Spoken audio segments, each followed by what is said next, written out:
Hey guys, what's up? I am here to give you guys a recap on a new episode of Dragon Quest Dai no Daai Bokken, or Dragon Quest The Adventure of Dai on episode 12. This episode right here was actually pretty nice. I mean, although there could be some questionable moments here and there, it reminds me of certain spells of big nostalgia, so I decided to look into it, you know?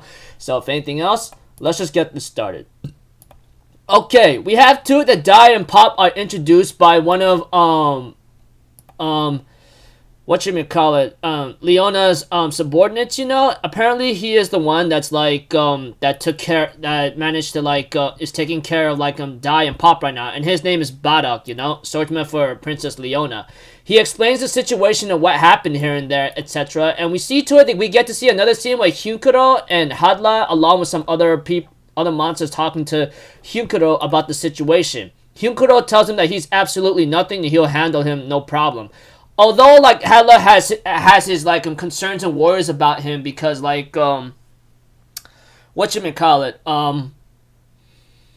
he's a human being, you know? Although Vern, apparently who is the final boss or something, actually likes Hunkuro's eyes of rage and anger. He represents something of what an underworld Legion commander should have, you know? And then Huckle did ask Hinkuro about where Crocodile is, but apparently Hinkuro lied that he has not seen him, and that, etc. Too bad he lied about the fact that he got himself killed, that he got killed by Hinkuro because he got in the way or something, you know. That aside, we have to it that Pop and Dai decides to work on a new spell attack that's a combo duo, you know, which apparently he's trying to have Dai cast the spell known as Zapple, or the other word called Raiden, you know? Now, when I looked at the spell Zapple, I decided to look into it since I know I heard that spell before. Otherwise, I have not used it, or I never used it a lot of times in the games, if I remember correctly. It was actually introduced in Dragon Quest 3, 4, and 5, along with number 6, you know? However, like I said, when it comes to certain spells that, in certain quests, I don't use them at all, so I don't really remember that attack, but it looks like to me it's a recurring, simple, basic attack the way I look at it, you know? I mean, when it comes to, Zapple or something, but Raiden, you know, is a spell that Pop and Dai's been working on. We had to that Hinkuro and ends up talking to, a mom about the situation, that he says, I'm not gonna kill you, okay? Once Dai and Pop are done, I'm gonna let them go and I'm gonna let you go. I will not kill you or something. We have to it that Mom seems to understand Hunkuro's story and tries to convince him otherwise, you know? But unfortunately for, Mom, she falls on deaf ears, and Hunkuro, annoyed with, Mom's begging and tries to get him to understand, gets slapped in the face, you know, and gets really upset about this. We have to it that one of Vern's subordinates ends up trying. Oh, I forgot his name. All I know is he's like a Zaboria. He ends up having to talk to Huckle maybe to help him out a bit. But we have to it that Hunkuro grabs him by the throat and says, "I don't need your freaking help. Get the hell out of here." You know, that kind of thing.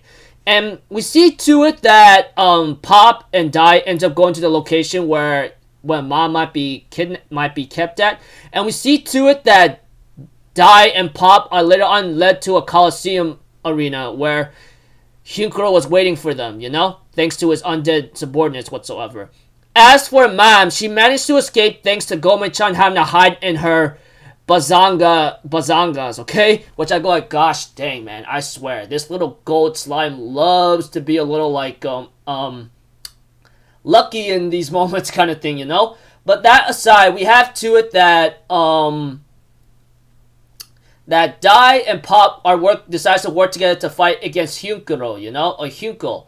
We have to it that Dai was actually able to hold his own against Hunkuro the second time. The first time he wasn't able to because Hunkuro was very strong and they didn't know what to do. But now that Dai is going up a second round against him, he's actually able to keep up with him and able to pressure him, you know. He gave Pop enough time to summon the thunderclouds, and they end up casting Zapple, and they seem to do some damage on him.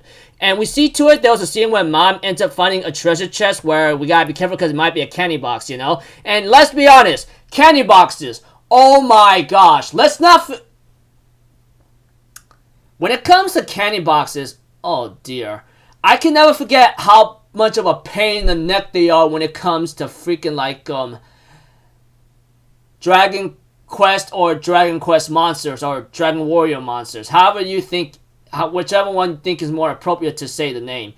Those guys, when they cast a death spell on you, I can promise you, those are the most annoying attack spells ever in the game when it comes to an enemy using that on you, okay? Because when it comes to, I can't talk about that until it's revealed, but anybody who knows a candy box or something from a Dragon Quest game or Dragon Warrior Monsters game, you will understand sometimes they are surely a major pain in the neck. Okay, enough of me having cringe nostalgia, but Mom ends up opening something and ends up realizing, like, what is this, you know? And preview next episode, looks like to me things that might turn around, but who knows? But one thing for sure, this is not going to be a simple, like, victory or something, but the battle ahead looks like it's going to be a little bit more tough, so yeah. Anyways, the nostalgia. Zapple. That attack reminds me a lot of things, but apparently, like, when I used to play the games, I think I never bothered to use that attack because I think it was so weak. I may have used it at least 1 or 2 times before I got a little stronger in the games, and then, like, I just ignored it, and I so much forgotten about it, which was really upsetting to think, which is kind of upsetting because I go, like, I know that spell. It's just, like, when was it introduced, you know? Like, all I know is it was introduced in Dragon Quest 3, but I never used it often. I would use a far advanced spell than that when it came to when you get your hero stronger, but yeah. And candy box. Oh my gosh, like I said, those things are a pain in the neck to the very end. Anyone who played at least Dragon Quest or Dragon Quest Monsters or something, you'll understand that those things could be a major pain in the neck when the situation presents itself. I'm not going to say anymore until that spell is revealed or something, but yeah. Anybody, like I said, whoever played the Dragon Quest games from the Monsters version or the Warriors version or Dragon Quest, you know, they are a pain in the neck. That much I can consider. Unless you have some kind of item to tell what it is, you're gonna have trouble. So until then, people, I'll see you guys in the next video. I'm Alpha Zero. Have a good day. And I'll see you guys next time, alright? Peace out. Bye-bye. Toot-toot-toot!